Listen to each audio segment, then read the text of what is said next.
the folk music from the United States, when folk music was at its height, which was in the 1960s, that was highly political, or it became, a portion of it was highly political. And in fact, I think Bob Dylan was castigated a little by some people when he started writing songs that were not directly political.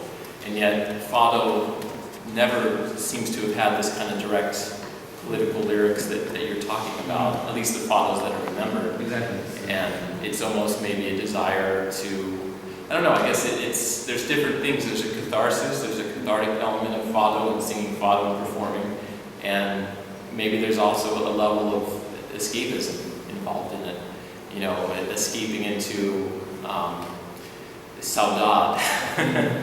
And saudade can be an escape, and I think what's fascinating when you have the opportunity to really sit down and talk with some of the Fado singers, like Celeste Rodriguez or Teresa Taroca or Paul Darno, they are almost more afraid of going into those deep, dark emotions that they're singing about, and the deep side of saudade and the dark side of saudade, more than anyone else, because they're so familiar with that terrain, and a lot of them seem to kind of feel like they have to find a way to get out of that, to get out of the kind of dark side of nostalgia and not letting it. And Teresa Taroca spoke a little bit about it. You know,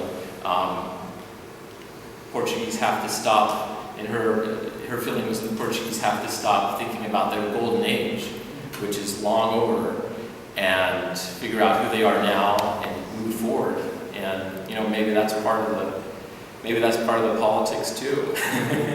But I think it's something that is not constrained to just Portugal. I mean, every country does that, and particularly when economic times are difficult, all of a sudden we start to look at the nostalgia of our past.